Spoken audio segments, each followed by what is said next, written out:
toutes et à tous, je suis ravi de vous retrouver en ce dimanche matin dans la cuisine de Sam. Un élément nouveau derrière moi, c'est un petit poulailler qui est en construction pour pouvoir profiter des œufs bien frais chaque matin pour un bon petit déjeuner. C'est rapide à réaliser, c'est voilà, bon, petite parenthèse. Aujourd'hui, on fait une petite vidéo spot. On va voir ensemble la recette de la sauce barbecue qui va pouvoir accompagner toutes vos grillades, vos côtes à l'os et vos T-bones cet été sur les barbecues et les planchas. Voilà, je vous dis rendez-vous tout de suite dans la cuisine.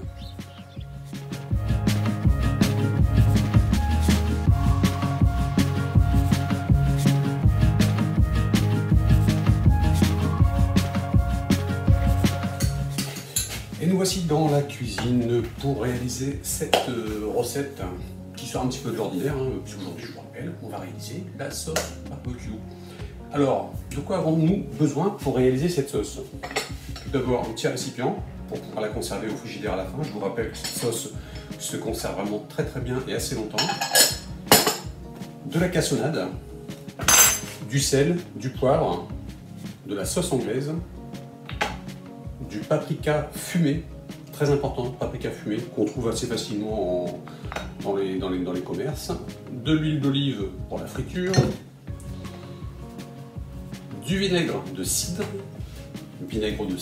très important, un petit oignon que je suis venu découper, qui est ici, 2-3 gousses d'ail que je suis venu hacher cette fois-ci, il faut que ce soit assez fin.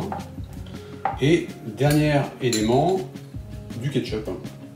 Alors, le ketchup, ça fera l'objet d'une autre vidéo spot.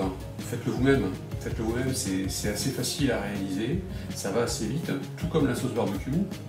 Bien souvent, on a des tomates qui s'abîment et on ne sait plus trop quoi en faire. Alors quand c'est l'hiver, c'est simple. On fait une soupe, un potage, ça va très bien.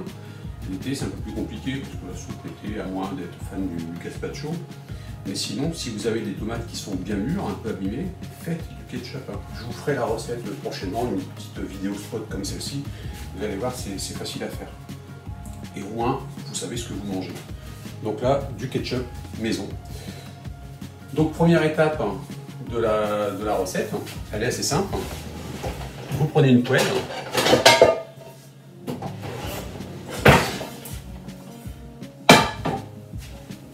On va y mettre de l'huile d'olive.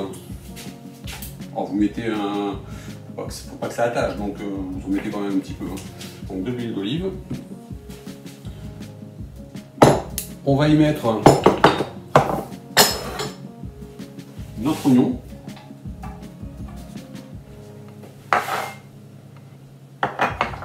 Comme ceci.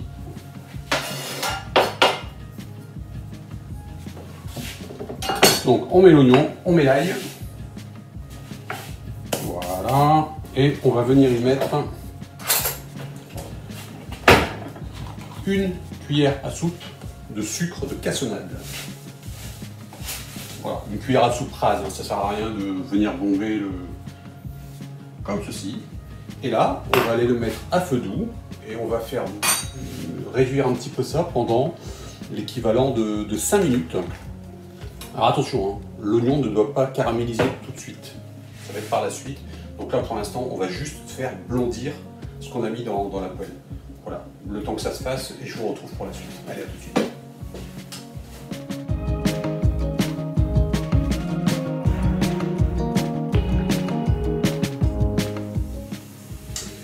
Voilà, donc maintenant la préparation, les oignons, l'ail, c'est devenu translucide. J'ai rajouté un peu de poivre. On va mettre un petit peu de sel de mer.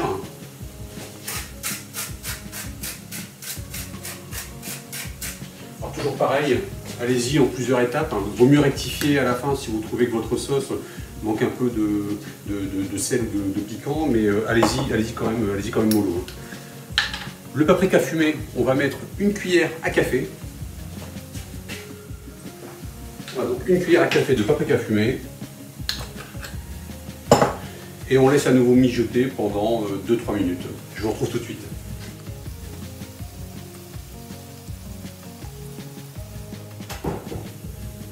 Voilà, donc là la préparation commence à légèrement caraméliser. Attention, une étape très importante, il ne faut pas que cette préparation noircisse. Surtout pas, sinon votre sauce serait ratée. Il faut vraiment que ce soit caramélisé, donc bien coloré, mais pas plus. Et c'est à ce moment précis qu'on vient rajouter notre cuillère à soupe de vinaigre de cidre.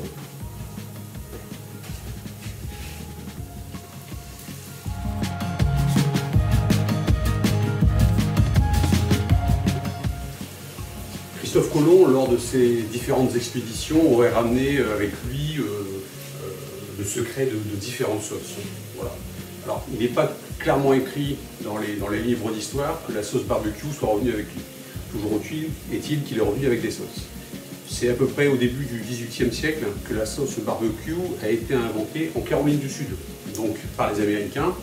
D'ailleurs, aujourd'hui, cette sauce barbecue, qui est toujours utilisée partout dans le monde, mais aux yeux de la Caroline du Sud, et spécifiquement de cet État, la sauce barbecue est considérée comme leur moutarde. Voilà, ils l'utilisent comme leur moutarde.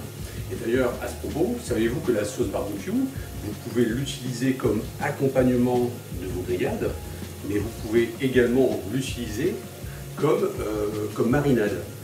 C'est-à-dire que lorsque vous faites un barbecue, vous prenez votre morceau de viande, quel qu'il soit, du porc, du bœuf, allez, on prend une côte à os par exemple, vous badigeonnez de sauce barbecue, vous mettez sur votre grill, et pendant la cuisson, vous pouvez en rajouter.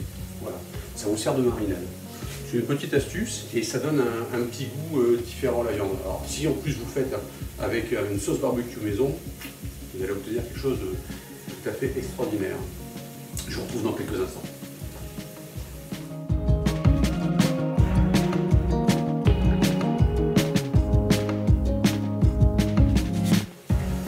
Voilà, fin de la recette. Donc là je suis venu rajouter tout à la fin mes 6 cuillères à soupe de ketchup. Alors, si vous n'avez pas de ketchup maison, bien sûr, ne vous interdisez pas de faire la sauce barbecue. Vous prenez du ketchup traditionnel, il n'y a pas de problème. Donc 6 cuillères à soupe. Et je suis venu rajouter 2 cuillères à café de sauce anglaise. Maintenant, ça mijote à feu doux, très important. Et vous laissez ça pendant 7-8 minutes. Ensuite, vous coupez le gaz, vous laissez refroidir. Et vous venez mettre ça à la fin dans votre récipient. Et votre sauce barbecue est prête à déguster.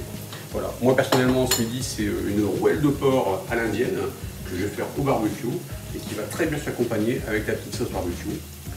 Je vous dis à très bientôt dans la cuisine de Sam.